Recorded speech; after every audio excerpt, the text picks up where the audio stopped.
Welcome everyone to HazardCo and FieldPulse webinar, nailing 5 steps for your health and safety. All right, so my name's Jesse. I work for a company called FieldPulse, and what we're really what we believe is that challenging your processes and your business really help businesses streamline everything to make the most out of their time that they spend working in their business as well. And really passionate about helping businesses reduce admin time and also increase their profitability as well. So we've got an introduction. We've got the famous Vanessa joining us today. She was from HazardCo. She's been working for over 12 years experience in the building industry, working with some of the largest builders in Australia. She was also a co-owner of the electrical contracting business as well, and is a national customer success and services manager at HazardCo at the moment, based in Victoria, Australia, helping trades also streamline their businesses through the health and safety side of things with HazardCo. And her favorite thing to do is sing in the car. I was waiting for it. Thanks, Jesse. Great to be here. Thanks for having me. Today we're going to, try and give you 5 simple steps that you can initiate within your own business or just yourself if you're a sole trader, to really help you keep safe on those job sites. So we're going to crack straight into it. We're going to look at some stats first, so do a bit of a reality check. Give you a bit of a background as to why we do what we do every day and why it's so important to really think about your health and safety on site. So to start off with, we're going to have a look at some national stats. So these are based on Safe Work Australia. They're the most recent stats, and as you can see, some of the numbers are quite high. So 9,000 general workplace injuries in the construction industry in a year, affecting 1 in every 20 construction workers, with 1 in every 50 suffering a serious injury. Now, when I say construction, I just want to verify that Safe Work Australia includes all trades under the title of construction industry. So it doesn't necessarily mean that you're working on a construction site. However, your trades will be fit under those. And I am going to make a very blanket assumption that most people on the call today are probably plumbers, sparkies, or builders. But please prove me wrong by using the chat if you'd like. So workplace fatalities, obviously that's where everybody's first thought goes when we talk health and safety. It's the nightmare. It's the thing we lose sleep over. As Jesse said, I do run a electrical contracting business as well, and I know what it's like when you do have an incident on site. Sometimes it's unavoidable, and it can be quite stressful to deal with. On average, over the last 5 years, we've had 31 deaths in construction, so quite a high number. And in fact, the stats from 2020, so the latest stats, we had 36, so we increased in the last round of stats, which is really concerning. When we look at the second part of the slide, we're looking at something that maybe we don't always instinctively think about when we think about health and safety and how it affects us or our businesses. But essentially, even the smallest of injuries can have quite a decent impact on your workload. So if you're a sole trader, obviously if you injure yourself, a lot of the times you can't go to work, which is going to affect your ability to earn income.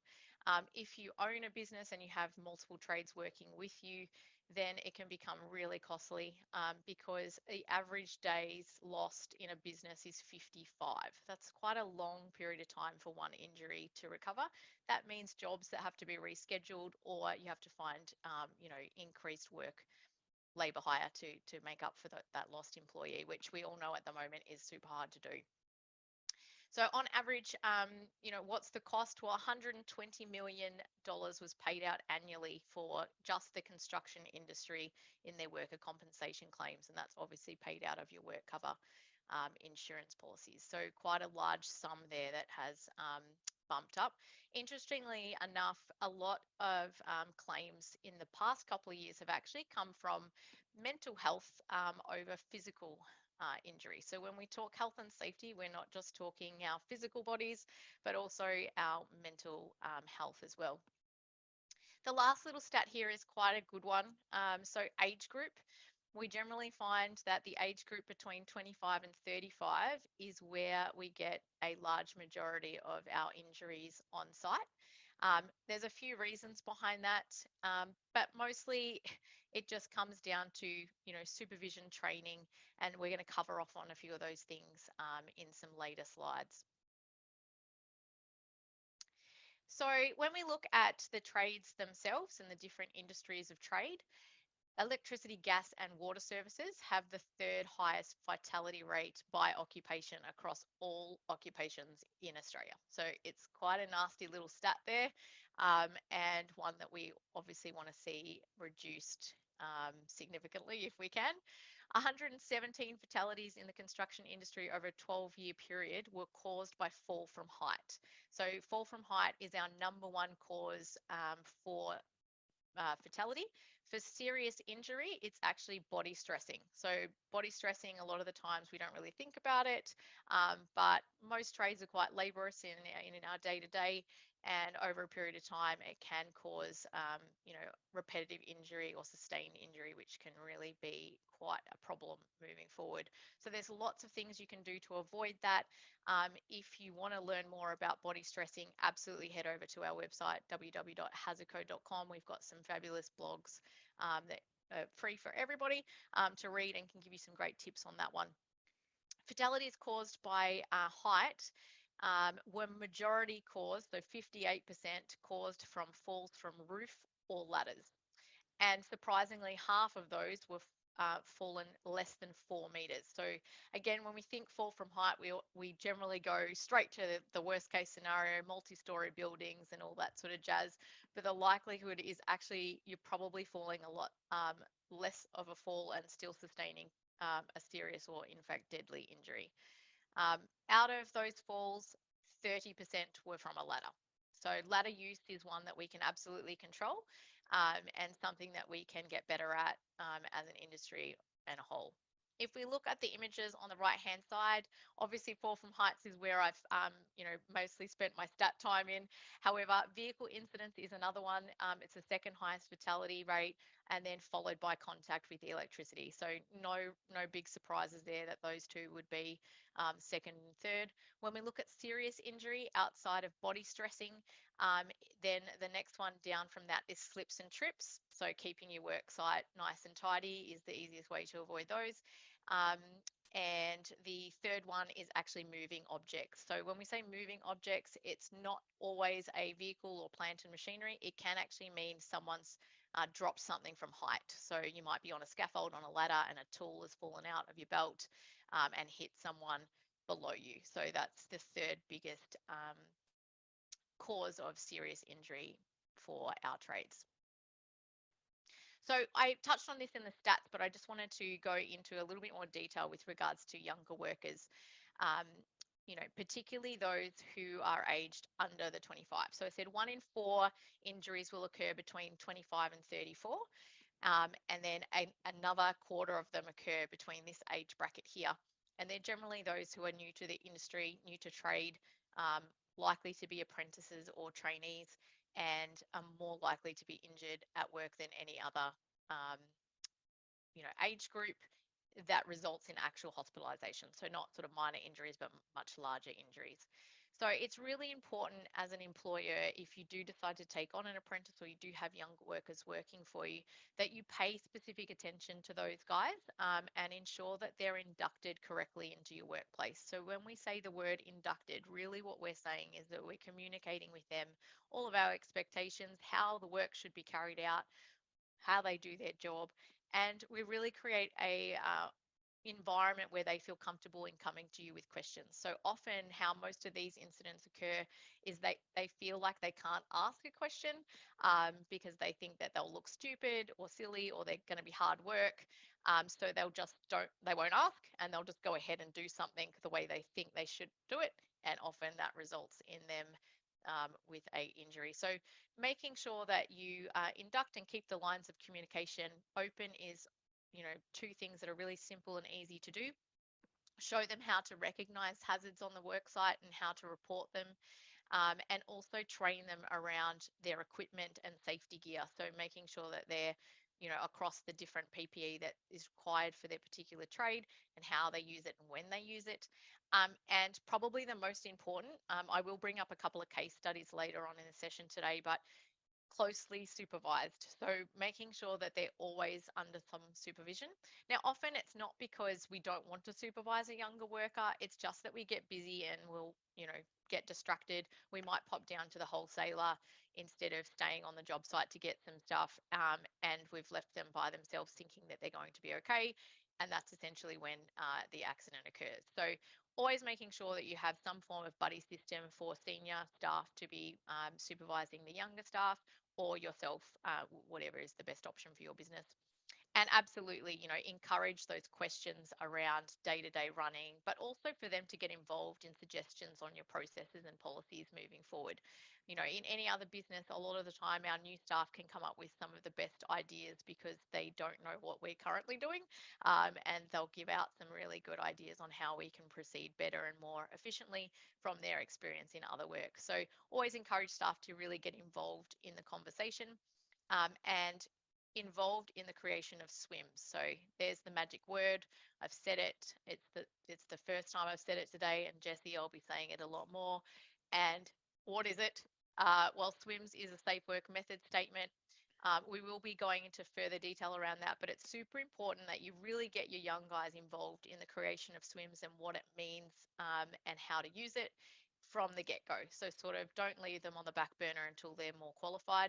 Get them involved in the early days because it will make life a lot easier as they move forward. So what we all came here today to listen to was my 5 magic steps to how to nail your health and safety simply. So here's a brief overview of the 5 steps that we're going to be chatting through. I'm going to go into each step in a lot more detail and give you some actionable items that you can take away from today's session. But here it is at a glance. So 5 steps, starting with be aware, really just meaning to be present and be aware of your surroundings. Train or be trained, obviously makes sense. If you're doing a specific job, you want to make sure that you're suitably qualified to be doing that. And also just in-house training, so keeping people up to date with how you want to do things within your own business or for yourself. Over communication, probably the biggest one out of the 5 steps. If you can nail that, you'll be going a long way forward with your safety. Proper documentation, the nasty word compliance. So we'll talk through what documentation you need, what is mandatory, what's best practice, what's the difference. And then we're going to get Jesse involved in conversation around streamlining and innovating your business. So not just your health and safety, but across your whole business. What does that look like? How does that benefit you and your clients? So let's crack into be aware. So as the slide says, seems simple enough, being aware, but essentially Safe Work Australia, when you look at all the legislation that's written, it really is surrounded around risk. So what they're trying to do is identify the risk, consider it, and then either eliminate it or control it. So there's basically your options. Now, none of us love to read legislation, me included. It's boring, it's long, and no one understands it. So that's what we're here for at HazardCo. Essentially, we make it simple. We've taken all the fluff out and narrowed it down to the most basic steps for you to follow. When it comes to being aware, it really just means that when you hop onto your job site, and obviously we've got different trades on the session today, so that could mean in a residential property, it could be in an industrial property, it could be a commercial property, whatever it might be. Because we do things repetitively in trade, every day is kind of very similar, we often get a little complacent, and in some cases ignorant, and unfortunately that's where our incidents occur. So the first thing I really want you guys to do moving forward is the moment you step onto the job site is really just stop and take a minute to look around. So I don't know how many of you have done your first aid course, but one of the first things that you get taught in first aid is not to actually attend to the person who's had an incident, but to stop and have a look around the surroundings. And the reason for that is you don't actually know how that person got there, and there could be something in the environment that could hurt you, and then you won't be able to attend to them. So a job site is exactly the same. You don't want to rush in and start doing your work without checking what's around you and making sure that it's safe for you to proceed. So When you're working on a job site, the easiest way to, I guess, document your awareness of that is to either create a safe work method statement or a risk assessment. And we'll go through the difference of those when we talk through proper documentation. But essentially, SWIMS is only required for 18 or 19 high risk construction works, depending on the state that you are working within. Risk assessment can be used, outside of those whenever you like. So it's a much easier, sort of quicker process for you to do a quick risk assessment before moving forward. When you're on a larger site and you're working for a principal contractor, you need to ensure that you've inducted as per their procedures, and then every time thereafter that you're scanning in and out or signing in and out of their system. The reason for that is it's actually for their emergency response. So for them to know that you're on site, if something happens, they know they can account for everybody. So a lot of people think it's, Big Brother's watching, or they're trying to timestamp you or anything like that. It's purely a health and safety option so that they're aware of everybody on site, and absolutely most importantly on those bigger sort of industrial commercial sites as well. When you're creating your documentation with regards to your awareness, it's really important that it's easily accessible to everybody that you're working with. So if you're working alone, that's pretty simple. You create it, you read it, you move on. But if you're in a team, it's important that you've shared that and understood it. So either run a quick toolbox talk to discuss it, or share the information digitally, however it is that you want to be working within your business, is is fine. So the last thing I will sort of touch on is, if you are working in a team environment and you're the leading hand, it's super important that you take responsibility for everyone who's working on your job site for the day, and that they're aware of all the dangers that come with being there. So that sort of layer of responsibility falls to you. When we look at the second, I guess, step within our 5 steps to nailing health and safety, we're talking about training. So when we talk about training, you really want to think about it like you're an athlete. Okay, when you play a sport, I don't know how many of you do, but when you play a sport, you don't just go on game day and run around and kick a footy. You generally will train, once or twice a week, every week for the entire season, and then you'll play on game day. Well, work is kind of the same. You can't just go out and do your job after you've done your apprenticeship and think that's the end of it. There's always new things that you can be learning and achieving, and it's super important that anybody that's working with you, beside you, beneath you, whatever it might be in the team environment, is suitably qualified to do so. Obviously, if you're a plumber or an electrician, you have to have a license to do those particular trades. But for all other trades, whether it might be their white card or just, various tickets for working at heights, working safely in the solar industry, whatever it might be, making sure that they have access to those tools. But also, training within yourself. So within your own business unit, make that part of your regular catch ups in your team meetings, having some element of training provided. It gives, encouragement to the team that they're, ongoing and they're learning, but also helps with, the safety on site. So the more educated we are around how things work, pardon me, the better we will be at the quality of our work and the efficiency of our work, and the, less likely we are to have an injury on site. So again, making sure that everybody is inducted at the beginning of every new job, and understanding the site rules or emergency response procedures, particularly if it's a larger site, and holding that toolbox talk.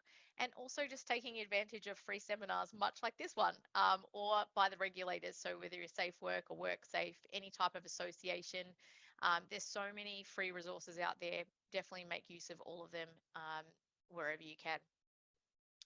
Last point, not on the slide, but super important, is if you don't already have a first aid qualification and you're working solo, I definitely recommend that you go out and do that. It is something that needs to be renewed. So CPR once a year, and then your first aid certificate once every 3 years. If you're working within a team or you own a business, you'll need at least one first aid qualified person on staff for every 20 employees that you have. So super important to ensure that that's part of your processes and procedures moving forward. My favorite, so over communicate. The reality is that incidents are more likely to occur when workers are unsure of what to expect. So this goes back to what I was talking about with young workers. Essentially, if you do not communicate correctly, the likelihood is that someone is going to do something they shouldn't do, or they might do something incorrectly. So when I talk about toolbox talks, often we think back to the good old days where we were meeting on site at 6 a.m., having a snag and having a yarn. Doesn't necessarily have to be that way. We're really busy these days and we don't always get the opportunity to meet as a group on a particular job site. It just means having open communication and communication forms. So it doesn't even need to be a physical conversation. It could be over the phone. It could be via some sort of group chat messenger service that you're using already. Whatever you find is useful within your own team. It's just making sure that you've got that regular communication occurring. So if you look at any other industry outside of construction, it is super rare not to have a team meeting at least once a week. Yet for some reason, as soon as we go into trade, it's not as regular, depending on the industry, of course. Commercial tends to do it a little bit better than residential. But if you're not doing it at the moment, it's something that I definitely would put at the top of your to-do list to start actioning from now. An amazing stat, toolbox talks help the chance of injury, or sorry, reduce the chance of injury happening by 64% when conducted weekly compared to monthly.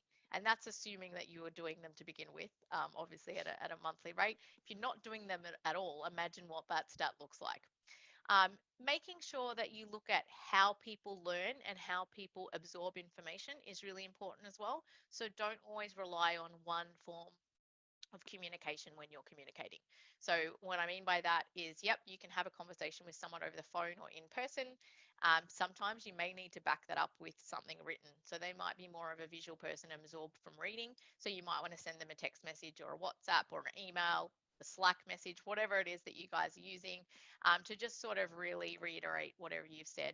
Super important for those larger toolbox talks where you may have actually had an incident on site and you're trying to talk about preventative measures or things that you're going to change moving forward. Always good to back that up with a second form of communication. But in all cases, the easiest thing to do is keep it clear and concise. Keep it simple. Okay, so don't overcomplicate things. When I say over communicate, I don't mean babble on until you're blue in the face. I just mean make sure that everything you know, everybody else knows. So keep that line of communication really open, keep it simple, keep it concise, and make sure that everybody understands. So asking questions at the end to reiterate what you've spoken about and making sure that they're understanding what you've said. Toolbox talks are really great for upcoming changes on site, so not just incidents and incident prevention, but just to advise how you want the day to proceed. Some people call them different things. Doesn't matter what you call them, as long as you're having a conversation. The fun one, proper documentation. So this is where compliance comes in. So what is actually legislatively required of us versus what is a good practice to ensure that you are managing that risk profile. Essentially, there are really only two mandated pieces of documentation when we look at the construction industry. The first one is SWIMS. So our Safe Work Method Statement is a mandatory requirement. Everybody needs to issue a SWIMS if they are participating in one of the 18 or 19 high-risk construction works. Now, where we see people go wrong is that they do a SWIMS for absolutely every activity that they're touching. Now, whilst there's nothing wrong with that, and by all means, if that's what you're doing and you want to continue doing that, go forth and do so. However, if you're not currently doing SWIMS, I recommend that you only do it for those 18 high-risk works. Some of those include working at heights, working with energized electricity, working with gas. So there are things that you are doing quite regularly amongst your trades. But why I say that is, one, it's not required, so you don't need a SWIMS unless you're actually doing those activities. But two, if you start doing SWIMS for absolutely everything, it kind of loses its appeal when you're trying to keep people safe on site. So the whole idea behind a SWIMS is really to look at, this is the task we're doing. This is exactly the order of the tasks that we're going to complete on this day. And this is the hazards we see. This is how we're going to control or eliminate those hazards altogether. So if we start doing that for everything, it obviously just becomes a bit mundane and nobody really cares and they don't really pay attention. If we go into too much detail on a SWIMS, the same thing happens. Nobody reads it. nobody actions it, and therefore we end up in a situation where people are doing things they shouldn't be doing. So keep it nice and simple. When you look at a HazardCo Swims, it is a really basic template. It is all ticked off as far as the regulatory legislation is concerned. We have left off a certain amount of things that you would, I guess, typically see on a swims, and we've done that on purpose. The reason being that we do want the information to be easily read and only make it, a short document so that it's not a tedious chore at the beginning of the day. And we have recently had some backup from WorkSafe Victoria in particular, who have gone out with their own campaigns around making swims really quick, easy, and concise. So it's good to see that the regulators are also backing that decision alongside us. So don't underestimate the power of the documents if they're executed correctly, and start conducting monthly site reviews. So this is probably more beneficial for the guys on the call who might be doing jobs that last longer than one day. So if you've got, smaller projects or bigger projects that are lasting longer periods of time, it's a really great tool to do a quick site review, which is basically a safety audit. It shows you what the team is doing well and where your gaps are, and allows you to report on that. So essentially showing a trend of where you're doing well, what needs improvement. In the unlikely event of an incident, those documents can be really helpful in helping you from not being prosecuted, because it's basically proving that you're actively managing your job site. So even though you might be ticking that you failed on a certain part of that review, you're acknowledging that you're trying to rectify that at the time. And that is seen very well as far as the regulators are concerned. When we look at any other mandatory document, there's only one other outside of SWIMS in the construction industry, and that's your incident reporting. So all Australian businesses must have a incident register, and so you need to make sure that all near misses, incidents, illnesses, and injuries are reported, and that you have one location where all those reports live. So the HazardCo app allows you to quickly and easily report incidents on site through your mobile app, and then it directly feeds back into one register on the hub that is a living, breathing document of all your near misses and injuries and incidences.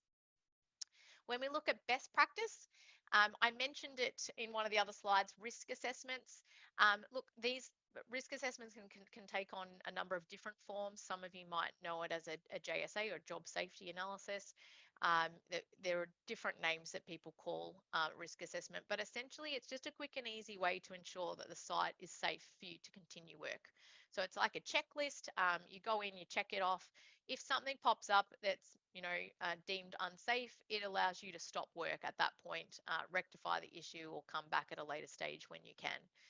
This is really great to use for adverse weather conditions as well. So for those of you who are doing jobs outside, um, for my business, we specialize in solar installations. So we're always on roofs outside, and so weather conditions can negate if our site is safe to work on or not, and often we'll close the site if it's too slippery. So things like that are really quick and easy ways to, I guess, mitigate the risk, but it's not a mandatory document in that, you don't necessarily have to do a risk assessment. However, again, in the case of an incident, having these documentations available for WorkSafe to review just shows that you are actively managing that site and considering the risk and controlling it in some form, if not eliminating it. Lastly, one that we often forget about is our work vehicle. So our work vehicles are actually deemed a workplace as far as safe work is concerned. So if you have any company vehicles rolling around the traps, it's really important that you do a monthly vehicle check. And all that is basically checking that the vehicle is in good working order and is safe to drive. If yourself or any of your staff have an accident on the way to work, it is deemed a workplace incident. So it's super important that you are making sure the vehicles are well maintained and that you have record of it. It's also really important that you have your safety equipment on board. So all company vehicles must have a fire extinguisher and first aid kit. If you are holding them on board, if you can sticker them on the outside, that's the best way forward. Most of you will have utes where staff are running around on their own. If they're the ones involved in the incident, it makes it very tricky for a first responder to find the equipment if it's not labelled on the vehicle. So I know they're not the most fashionable stickers to have on your van or your ute, but they do have a purpose. So definitely invest in some if you haven't already. I did add some case studies in. Really, this was just to show you some of the latest prosecutions that are occurring across the industry at the moment. This one here was a plumbing company, roofing plumbing to be exact, and essentially had a fall from height. Their 19-year-old apprentice fell from the roof, fell through the gap in the rails of a scaffold guard system, and landed in the driveway of the premises next door. So actually landed in the property adjacent. The company was charged for performing high-risk construction work without having prepared a safe work method statement. So right there is, I guess, the proof in the pudding that they are 100% focusing on falls from height. So anytime you're working at height, it's super important that you put in some extra controls, but also make sure that you do have a SWIMS in place. The fine on this one was $12,500, and then they had another $3,000 in legal fees during the case. The second one that I popped in here, relevant to my trade, so installing solar electrical systems. The offender had an employee who was performing works on the roof of a shed, which was apparently or approximately 4.5 meters in height, and he fell through an unprotected skylight on the roof. So suffered a fractured pelvis and spine. At the time of the incident, there was no edge protection in place. There was a SWIMS, but the SWIMS failed to mention the skylight. So they didn't have anything in, they hadn't done a proper assessment of the environment and hadn't put in any controls with regards to the skylight that was unprotected. This particular offender was charged quite highly because they actually investigated multiple sites that were owned by the same company, and they failed on multiple counts. So you can see this one, much higher fine of $500,000. From memory, this was earlier this year. This company has now been liquidated. So this was so high that they couldn't actually afford to continue operations, and then $5,600 in legal fees. So I'm going to pass over to Jessie on this one, but give you a brief overview of why you go digital with your health and safety. Essentially, it's to make it more accessible to everybody, have everything in one place. It means you can ditch your carbon copies or your printing in the office. It means less paperwork flying out the ute. It means less travel time to drop stuff off and pick stuff up. And it means everybody on the team has access to everything in one spot. Now I pass to Jessie, who's going to change your life with FieldPulse. Thank you, Vanessa. So, yeah, look, with FieldPulse, yeah, we're really challenging the way that you do your job cards and manage those jobs, which ties really well into HazardCo, which is why we've partnered up, because having everything to do with your business in one place and then being able to link it with all your SWIMS that are in one place as well really makes it easy to streamline the business. And the most important, like why streamlining is so important, is because the easier you can make things in your business, the more likely they're going to be done properly. So as you can see here, maybe that there was, we can think of, there's probably a million reasons why the SWIMS didn't go through. But if we make SWIMS and also make, adding material to a job or doing a quote, if we can make it as easy as possible, that makes everyone more likely to do it properly. Thanks. Excellent. So when we look at streamlining and innovating across the business, so within all of our admin type tasks, these are sort of the four main benefits to you as a business owner or a sole operator. Shortening your completion time and reducing cost, so therefore improving your profitability. FieldPulse has a fantastic feature that allows you to see your margins from your wholesale bill to your retail bill, which is I think pretty stellar. Improved quality. So essentially your workload becomes better improved because you're not focusing on 50 things at once. You've narrowed it down to just the job at hand. Improved safety in the sense of, you know, having all your safety in one spot, having better visibility over it, communicating it seamlessly digitally through your team, and also enjoying the added benefit of having things being done without you physically being on site. And then sector competitiveness. This is actually one of my favorites because a lot of people don't think about this side. But as a consumer, a lot of people will look at how your business operates when they choose to use you. So having digital processes, particularly, you know, with the younger generation coming through, they will favor someone who has digital operations over someone who doesn't. So it can actually win you work, which is quite, you know, amazing really when you think about it.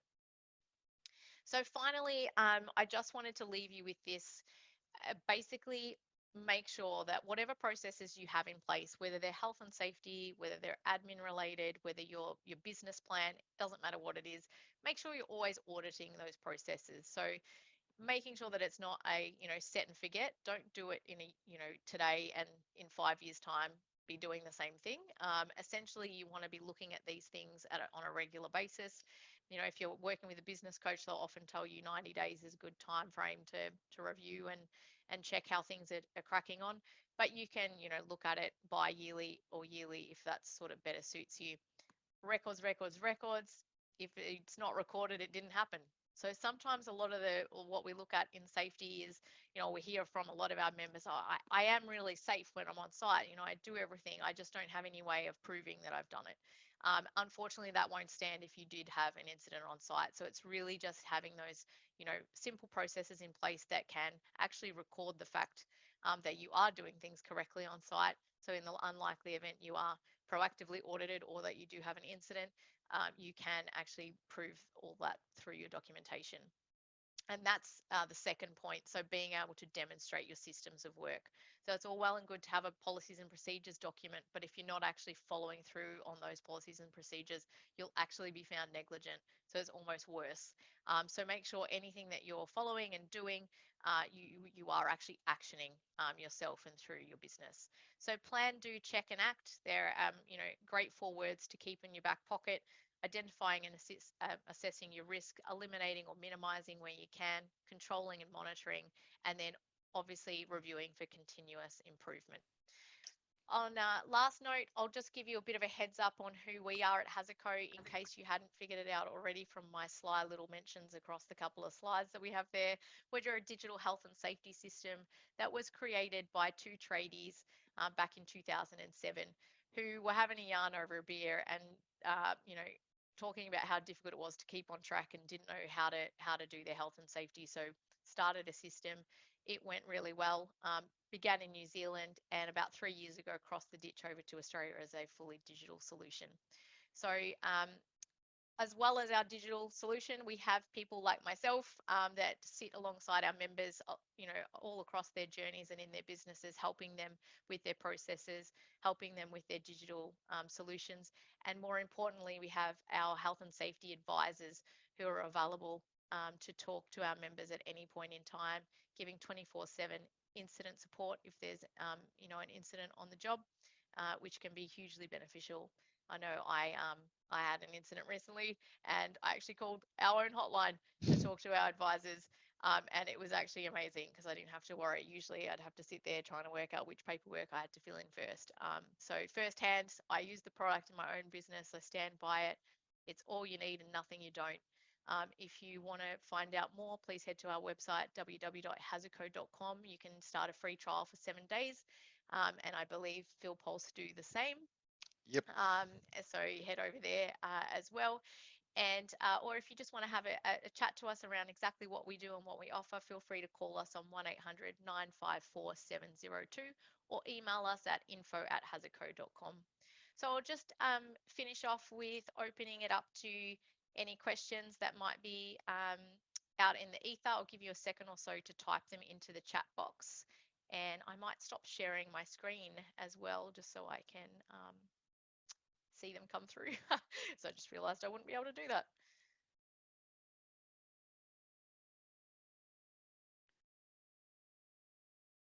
All right. Alrighty. I've had a question come through from Michael. Beautiful. Thanks, Do Michael. Do I have to complete a swims for every job? No, not necessarily. So, as I mentioned earlier, you really only need to complete it if you're undertaking a high risk construction work. So, depending on your state, Michael, it will vary between 18 and 19 activities, but they are clearly stated on your state regulator website. And also, if you just went to Safe Work Australia, it's very easy. It gives you the list of the activities. One of the ones I guess is the most common one is working at height. So wherever you're working above 2 meters or where you have the ability to fall from one level to the other, you will 100% require swims, and that's probably the most common one. But then obviously depending on your trade, you may have things like plant and machinery use, traffic management, energy, electrical energized lines or gas lines, which will also require swims. Any other time, my recommendation would be a risk assessment, 100%. Thanks for that. And another question from Jim as well. What was the cost to become a HazardCo member? Good question, Jim. So essentially, we have a number of different membership options. I will talk about the one that we promote with FieldPulse, which is our swims only plan. Essentially, that starts at $9 plus GST per user and allows you to access our templates, all of our templates loaded into the system, and then they seamlessly integrate with the FieldPulse job system. For those who have a team, we also have the standard tradie pack, which is $53 plus GST per month and includes 5 users under the one company. That allows you to do everything I've discussed today. So risk assessments, swims, toolbox talks, vehicle checks, incident reporting. You get the 24/7 incident report, incident support. You get Monday to Friday success support and also advisory support. If you're a bigger contractor and wanting to have a induction system, then we do also offer those, and you can check out the pricing on our website. Thanks, Jim. Awesome. I think that might be Yep. That was all, that was guys. yeah, that's all we had. Fantastic. Well, thank you so much for those who've taken out time out of your busy schedules to hang out with me and Jessie. I hope you have gotten something out of today's session, and please feel free to reach out if you have any questions.